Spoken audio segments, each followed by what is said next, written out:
Haina Bashir, Samantha Murphy, Madison Wright, Lauren Howe, Becky Rees-Hughes, Mari Doherty, Kathleen John, Helen Barlow, Michaela Taylor, Eleanor O'Brien. Go on. I'm a good looking girl. And then what? Short. Go on. Short. Go on, tell everyone. No, you know. That you're a good looking girl and what's going to happen? That you can just get anyone you want. 10 out of 10.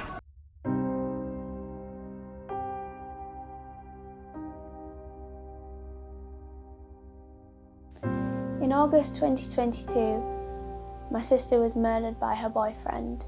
She was stabbed in the groin, leading to a cardiac arrest, and eventually ended up in a coma. I found out as I got off the plane of my first girls' holiday. I got rushed to the hospital straight away, and she died 2 days later.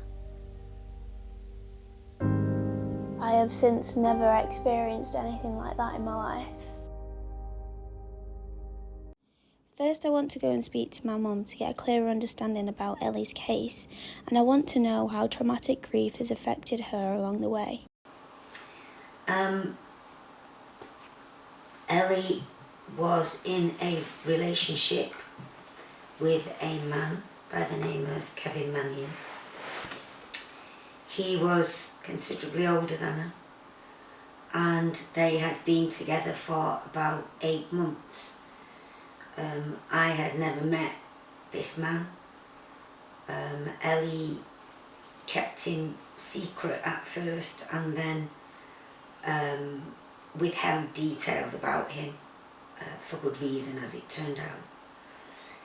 They were together at his apartment in Manchester.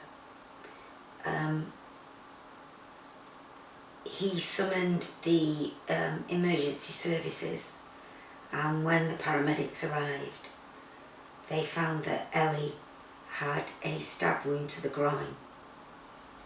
She was taken to hospital, and when she was admitted to hospital, she suffered a cardiac arrest. They worked on her for 48 minutes and managed to keep her alive. She was induced into a coma, during which time we were notified and went straight to the hospital. We waited until the next day and were told that they would have to do tests on her to see if she was brain dead. Unfortunately, the day after, those tests confirmed that. The machines were turned off and she died 3 days after. Very beautiful, but also very insecure, really quite vulnerable. She had been in a long-term relationship with a male prior to Kevin Mannion, who was also controlling. And she basically went out of the frying pan into the fire. Both males were violent, both males were controlling. I want to go back to the places that me and Ellie felt more normal and more a family, so I'm going to take a trip to my childhood home and my primary school where me and Ellie grew up. Well, we lived in the corner over here, and then my childminder lived there. And then the next door neighbour lived there and we called her Moody Mum. But yeah, that's where we grew up. That was my bedroom up there, and then Ellie's was behind, and then she always got angry at me because I had the bigger room. But no, this kind of was where it feels like things were a bit more normal when we were here. And we lived here with my dad as well, so it was kind of, we was more of a family unit when we was here. We have arrived at mine and Ellie's primary school. Where we live, everything is literally around the corner from each other, so It's not like I don't pass this all the time, so it's not like a weird, like, so weird that I'm here, but this is like probably where Ellie was at her most normal, the most normal stage of her life, really. Next, I want to speak to someone who has experienced similar traumatic grief to me. I want to know if I can learn anything or how I can do things differently moving forward. So I'm going to go and speak to Carol Gould, the co-founder of Killed Women. So I'm Carol Gould, the mother of Ellie Gould, who was murdered in May 2019. I'm also a founder member of the organisation called Killed Women. So Ellie was halfway through her A-levels and she was absolutely loving the sixth form. She loved the subject she was studying and she was just blossoming into this beautiful young woman. She was learning to drive. She'd got herself a little waitressing job with the National Trust. She had a passion for horses, which, you know, I don't know how she packed it all in, to be honest. You know, she would go up to the stables and ride the horse in the evenings or at the weekends, and she would also compete for her school in the equestrian team. So she had such a bright future ahead of her. She was looking at universities. Long term, she was wondering about joining the police force, and she sort of even joked, said, oh, maybe I could join the mounted police because my equestrian skills and I love crime solving, so maybe those two things I could combine and join the mounted police. And then it was all just taken away by a monster that came into her life in literally 3 months and destroyed it and destroyed our lives. Do you think being involved in Killed Women has helped you deal better with your grief? Because doing things like this is the way I deal with my grief, and I personally don't go to counselling, I don't do any of that, and I think you have to and helping people and educating people is the way I deal with it. Do you think that's the way you... Totally. I think there's a time and place for a private counsellor, but I think you have to channel your grief and your anger somewhere. And I think being part of Killed Women has really helped me. And I suppose the thrust for me was the utter injustice that we received, that Ellie received, that the criminal justice saw her life is only worth 12.5 years. I could never accept that. And I just thought I've got to focus my energy on changing this so that other families that are faced with this will get justice and a little bit more peace, if that's the right word. Or be able to just draw a line under that part of the horrible journey that we're all on. And I think even just having, like we said before, a community to speak to, and it's so many people in different parts of their journey as well, because grief is obviously, you go through different phases and you'll meet people who are just at the start, having to go through the trials and all that kind of stuff. And I think having other people around is obviously the best way you can, just even if it's just venting to someone else. Exactly, and that's just the thing, in this circle you can vent to them, and they understand exactly how you're feeling because they've been there themselves. Whereas I think anybody that hasn't been through it just doesn't understand. They just don't get it, and they also probably feel awkward talking to you about it. Definitely. Because they want to make it better for you, they know they can't, so they just find it too difficult to face it. And I think a lot of people just don't know what to say. No. Because it's like you don't want, and half the time you actually don't want them to say anything. It's you just want them to just listen and then not feel awkward. But when I talk to you, it's like you either have something to relate to, or you just know what to say. And I think it's so rare. Exactly. So rare. It is the group that nobody wants to be part of. Yeah.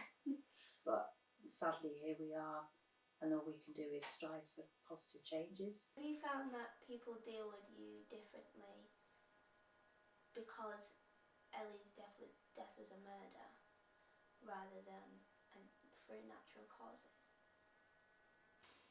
It's difficult because I think the loss of any young person whether that's natural causes or somebody's deliberately taken their life. Mm-hmm. It is sad, isn't it? It's very sad. And I suppose for other people, to speak to a parent is very difficult in both circumstances. But I think for me personally, I often think if Ellie had died through natural causes, we could have been with her in her final hours, we could have said our goodbyes. But when it's taken under such horrific circumstances, and you know, it's much harder to get over the trauma of that. Yeah. If my Ellie was ill, and that was something that people just assumed. I remember I was just started uni, and I told my lecturer I was going to a funeral. He was like, who? And I was like, my sister. And then he instantly assumed, and he went to me, has she been ill for very long? Exactly. And I was like, in a weird stage, I was like, no, she was murdered. And obviously, like, and you could just see him, like, Not the words he expected you to come out with, of course. and it was just like, and then from then on, that's why I don't really tell people I don't need to, and then instantly got treated differently. And it's like, I don't want to get treated differently in that way. Was that in a way he didn't want to bring the subject up again Yeah. with you? So do you think he would have found it easier to have spoken to you about Ellie if she'd Yeah. died of, say, cancer? Yeah. Because he perhaps could have said, what treatment did you have, Yes. and that sort of thing. No, I think you're right. I think people just don't know what to say to you. Yeah. And I found recently one of my friends, unfortunately, their dad had passed away of cancer. And he's very open about it. He's done charity fundraising, everyone's coming together, like raising money. It's like everyone's very sympathetic. It's awful. But I found with Ellie, I'm made to feel like I can't talk about it in the way that he can talk about that. And it's so bizarre. Like, no one really knows about what happened to Ellie. And it's like, it's harder for me to deal with that because I've just got to bottle it up and not mention it. No. Because if I was to mention that around in a social situation, people would just be like, why the hell have you brought that up? Like, that shouldn't. But if I know that if he was to mention something, they'd be like, oh, everyone would be a lot more accepting of that. So that's something, I ask you that because that's something I've experienced personally. A bit like the victim blaming, isn't it? You know, it's almost like, well, if you've got some terrible illness, that's awful, but you got murdered by somebody, well, what were you doing with them? Why were you with them? It's like victim blaming, isn't it? Yeah, and I found that a lot of people have questions about stuff like that, and it's a minefield to a lot of people. They just have no idea whatsoever. I've had friends just sit there and ask so many questions because they just finally, when they felt comfortable to ask them. And have you found that helped you, or? I personally would love someone just to outright ask me questions about it, because I don't get emotional. I think people just instantly imagine that you'd get emotional and I'd start weeping, and I'm like, I'm not going to do that.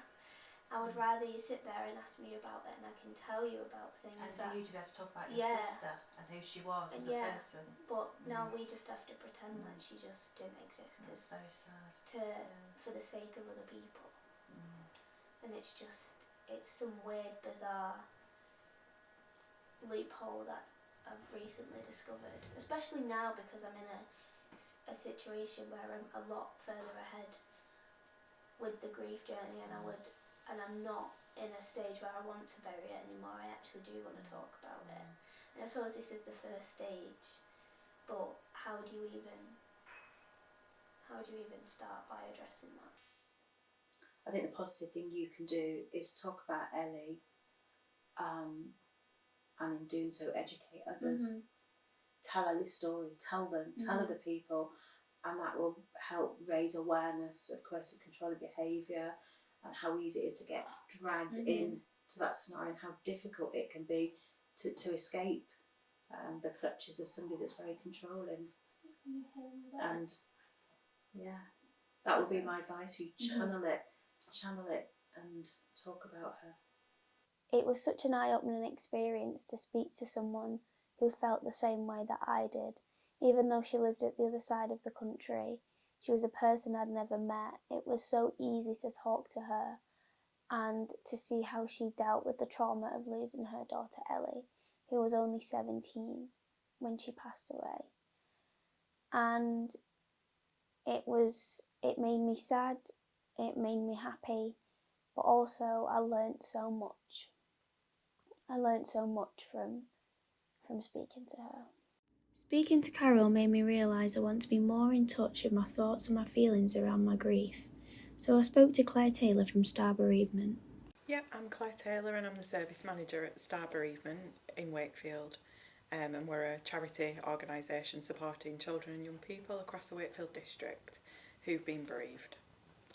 What would you say are the main ways that traumatic grief can affect a young person? I think it affects them in all kinds of ways, so it can completely disrupt their life, and I think without support, whatever that support means to them, so that might be the right support from family or friends, it can be really isolating. So often young people will tell us that they've not told anybody at all how they're feeling, and that then impacts their mental health. So often if they haven't had support early on, it can escalate into mental health problems. One of the biggest things that we see at Star is not being able to sleep. Mm-hmm. So that then has a knock-on effect with school, college, work, all those kind of things, and intrusive thoughts. So really constantly thinking over the same scenarios, maybe trying to piece together what's happened. Sometimes young people don't have enough information about the death, so their imaginations are filling in the gaps, and that can be really distressing for them. And they often tell us that that happens more at night when they're not as busy, so they are laying in bed, laying awake, thinking about these things. It can affect them eating, it can affect their behaviours, so sometimes if they don't have healthy coping strategies, then they can turn to harmful ones. So sadly we see a lot of young people that are using self-harm as a way of coping with the trauma that they're experiencing. Traumatic grief is sometimes has been compared to a head injury before. What are your thoughts on I think that? it's a really interesting comparison. Mm-hmm. I do think that traumatic bereavement, or the trauma that a person experiences in their grief, is really significant and is very similar to having a sudden injury in that sense. Mm-hmm. And I think it would be helpful if we were able as a society to think about mental health, the way grief affects your mental health, as almost as a bit more like a physical injury, Mm-hmm. because I think it can be so overlooked. I think when we think about a head injury, it's sometimes having to relearn to do things. I think we see that with young people when they're going through trauma, that their life has been interrupted and they're almost having to relearn how to live their life without that person. And because of the trauma they've experienced when that person dies for various reasons, they are a changed person, and they now have all these painful memories and distressing thoughts that they didn't have before. So it changes everything for them. So I can really see the comparison there. Personally, for me, when my sister died, I found out the day that I got off the plane. I was on a girls' holiday. I got off the plane. I was rushed to the hospital. She was there, and then she died a couple of days later. And then, 3 weeks later, I went to uni, and everything just got pushed to the back of my brain. And then in my second year, everything kind of I woke up to the fact, oh, that actually did happen. And that really started to affect me. Do you think that's a normal way of, I suppose there's no normal way, but is that a common occurrence? Yeah, I think that's really common. And I do think it's normal, because I think in trauma, so much our brains try and protect us in that. So if you think of what you talked about with a head injury, or any kind of major injury, often people don't remember what's happened, and I think that can be very similar with trauma. So sometimes the brain trying to block that is a way of protecting you from the reality. But sadly, we can't avoid that forever, and so it's really common that young people are facing that maybe some time on. And I think as well the length of time without that person. So in the early days, it's very shocking. We can't really comprehend what's happened and how this person was there, and then it feels like they're gone. But over time, we start to process what that means. And often I think that's a case of what does that mean for that particular person. So it depends what your normal is. So it might be that you would normally see them every 3 months, or they would normally come to a particular place. Maybe they came to visit you at university, or maybe you know it's Christmas and you would always be together. So I think for everybody that's different, and sometimes it's those milestones that make people realise that person's actually, they're gone, they're missing, they're not there anymore. So I do think that's common, and I think it's really common in trauma as well, because we don't have the tools to be able to process what's actually happened in the reality. And when it's a really shocking, sudden, traumatic type of death, I think that adds a whole other layer of what our brains are trying to process. And I think for young people, it's just impossible to think, you know, hopefully for a lot of young people, they've had some innocence for some of their lives where they've not known about those things that might happen, or hopefully they've not been going through life thinking that this could happen. So it is impossible to comprehend, and I do think that that's common, and we have heard young people talk about that. Well, it's interesting you say that about not having been like this, obviously being shocking, because me and my mum have already spoken about my sister's lifestyle and thinking, is this going to happen to her one day? And I feel like we always think we're quite lucky in the sense that we were quite, we thought, we kind of knew it was going to happen in the back of our minds. But I can't imagine how shocking it would be to someone who is so normal, and then how shocking that would be. I suppose that is probably one of the ways I've been able to cope with it as well as I have, because I was my brain was kind of getting ready for it to happen, I guess. And that actually adds even more sadness in some ways, doesn't it? That you, and I would imagine as a young person, but for your mum as well and for family, you've actually been considering that happening, and that's traumatic in itself. To have been thinking about that for a period of time and almost imagining that could happen is really traumatic as well. So I suppose there's that like extended trauma over time as well. For people who didn't expect that, then maybe there's sort of more trauma that comes all at once. But I think there's different layers of trauma in all those situations. Definitely. What's the best advice you'd give to young people going through this? I think it's not coming from my own point of view as a professional or us as a service. I hope that in this interview I can be representing some of those amazing young people that STAR supported over the years, and thinking about what they might say to each other, which is to talk about how you feel. Find somebody that you can trust.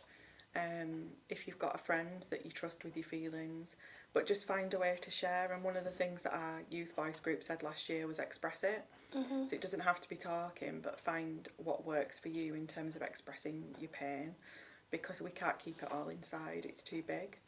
And I think that there's absolutely no shame in having some help. Some things are just too big for us in life to go through on our own. And as humans, we're not meant to be on our own. We are meant to be, that, you know, it takes a village is real, because we are meant to be a community and meant to be there for each other. So one of the things that young people at STAR have found really helpful is finding other young people that are going through similar experiences. And sometimes if they come to a peer support group or an activity, it's not necessarily about sitting around and talking about it, but they just know that the other people in the room understand. And so any way that you, doesn't have to be a bereavement service, but any way that they can connect with other people, it might be through a website, it might be through volunteering.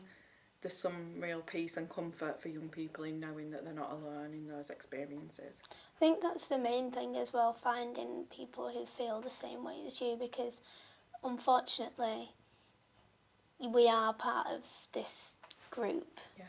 of people, and only we really understand what it feels like, because that's what I struggle with the most with my friends, because obviously I'm at an age where we're like more emotionally mature, but like still very emotionally immature at the same time. And I think sometimes people forget that you are going through this, and it's not just happened and then I'll be fine.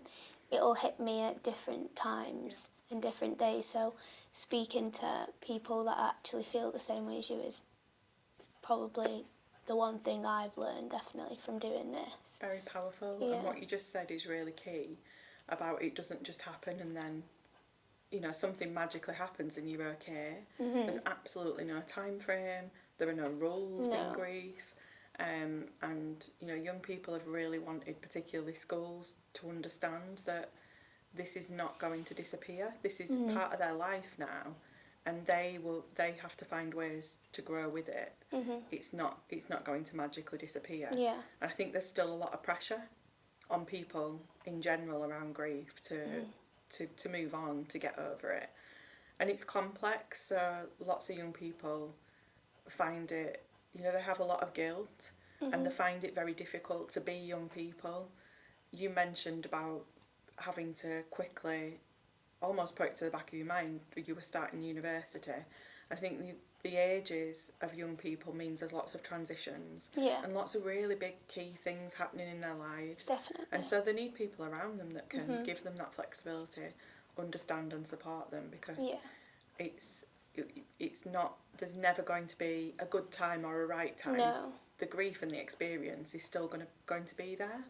But I think those young people have some unbelievable strengths and skills that come from having been through. We wish that we could change it and they didn't go through that, but they have, and so it's recognising what's some of those changes that have happened to them. Actually, it can be power. They can really use that, and it's quite powerful. And it can be positive as well. I think that's what definitely something I've learned, that this doesn't have to be negative all the time. Like what I've been through has made me such a more resilient person to so many different things, and I think that's the main thing. And I think that's interesting what you said about it's probably harder going through this as a young person because of the milestones, especially because we have so many things happening to us where we need to be happy, and it's like, but I feel a bit guilty feeling happy with all these and having a good time and like feeling like you're enjoying life, because it is an enjoyable part of our life. So I think because young people have so much guilt, they really struggle often with celebrations or enjoying themselves. And it's important that they understand that they can take breaks from that. They don't have to be. I do remember once supporting a young person who felt if they had 5 minutes in the day where they didn't think about that parent who had died, that made them a bad person. And that's very common.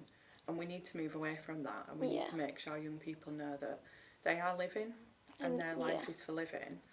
But at the same time, lots of young people tell us they find it really hard sometimes to connect with their friendship group who haven't been through what they've been through, because it all feels very trivial.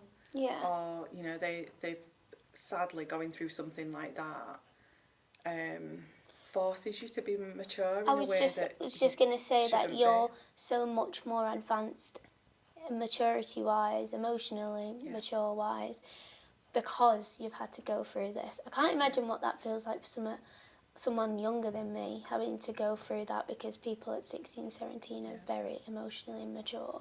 So I definitely agree with you on that one. Speaking to Claire was so refreshing and opened my mind a lot to bereavement counselling, because she deals with a lot of young people who have gone through traumatic grief. There was a lot of people that used to come to the grave, and then it was funny kind of seeing all the people that kind of pretended to care, I suppose. and they just kind of drop off, and now it's just my mum and my sister-in-law that come and actually tend to the grave, and I think they find a lot of comfort in it, and I suppose come and speak to her, but I just can never do that. I don't know if I ever will, but I just have never found any comfort in it. Like, I feel very, very uncomfortable. I don't know, like the fact that she's there, I suppose, it's just, I find it really strange.